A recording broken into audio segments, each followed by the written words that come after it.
#10 eliminated top 9 এ আমরা চলে আসলাম এবং হিটম্যান সেখানে ভেহিকল দিয়ে বেশ কিছু এলিমিনেশন স্কেল করছেন। একদম ডিফারেন্ট একটা সাইড থেকে ভেতরে ঢোকার চেষ্টা করছেন, বাট ওসমান তিনি কিন্তু একটা বড় হিসেবে হোল্ড করছেন। স্টর্ম পিছে চেক দেয় নাই। ওকে না আরেকটা নক হয়ে গেছে 1v3 এখান থেকে হবে তিনটা নক এখান থেকে হতে পারে তিনটা নক হয়ে গেছে তিনটা নক রাইট নাও সিনিস্টার সে এখান থেকে কিন্তু আছেন একা ততক্ষণে ডেথস্টর্মের বাকি দুই টিমমেটকে এখানে কিন্তু টেক ডাউন করে ফেলা Deathstorm he needs to run for his life right now Sinister he needs to move away as fast as he can ওসমানকে এখান থেকে দেখতে পাওয়ার কথা না কে এবার কিন্তু টেক ডাউন করে ফেলা হয়েছে চারটা এলিমিনেশন থাকছে স্টর্ম এক্সেট্রন রাইট নাও তারাই মুহূর্তে করতে চাইছেন আক্রমণ already reflect was spotted by Mamba and Mamba will get that eventually এখান থেকে একদম লেজার লাইক একটা স্প্রে আমরা দেখতে পেয়ে গিয়েছি অন্যদিকে এবার ইলেকট্রোকে রিকভার করার পালা চলে আসলো সামনে এই মুহূর্তে কিন্তু আক্রমণ হচ্ছে এখনো পর্যন্ত রেইনড্রপ নিডস টু রিকভার এখান থেকে কিন্তু একটু বুঝে শুনে তার ফাইটটা নিতে হতো বাট আইএনএম CJ boy had some different plans all together and সেখান থেকে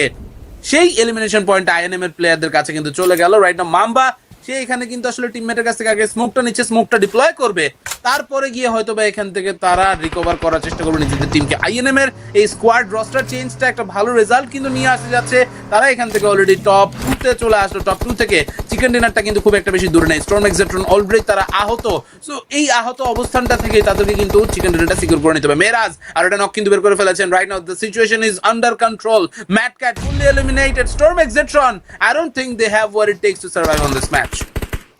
বাট তারপরও কিন্তু কাউন্টার অ্যাটাকটা চালিয়ে যাচ্ছেন স্পেশালি মাম্বা তিনি বুঝতে পেরেছিলেন যেই জায়গাতে ইলেকট্রো ছিল সেই জায়গাটা অনেকটা রিস্কি বাট দান্তের পজিশনটা এখান থেকে ডিফারেন্সিয়েটিং ফ্যাক্টর হয়ে যাচ্ছে মাম্বাকে অনেকটা ড্যামেজ দেওয়া হয়েছে মাম্বা দুই সাইড থেকে কিন্তু এবার অনেক বেশি প্রবলেমে থাকবে সিজে বয় যদি জাস্ট বেঁচে থাকতে পারতেন এই মুহূর্তে দুই দিক থেকে যদি একসাথে প্রেশারটা ক্রিয়েট করা যেতে পারতো স্টর্ম এক্সেট্রন এতক্ষণে কিন্তু এলিমিনেট হয়ে যাওয়ার কথা ছিল পারফেক্ট গ্রেনেড গারা নক করলেন মাম্বাকে দান্তে দূর থেকে এখনো সাপোর্টটা প্রোভাইড করে যাচ্ছেন গারা কিন্তু ধীরে ধীরে এগিয়ে যাচ্ছেন সামনের দিকে মেরাজ তার কাছ থেকেও কিছুটা প্রেশার আসতে হবে রিভাইভটা কমপ্লিট হয়ে গেছে সিজে বয়কে সাথে নিয়ে ফুল রস্টারে আবারও ব্যাক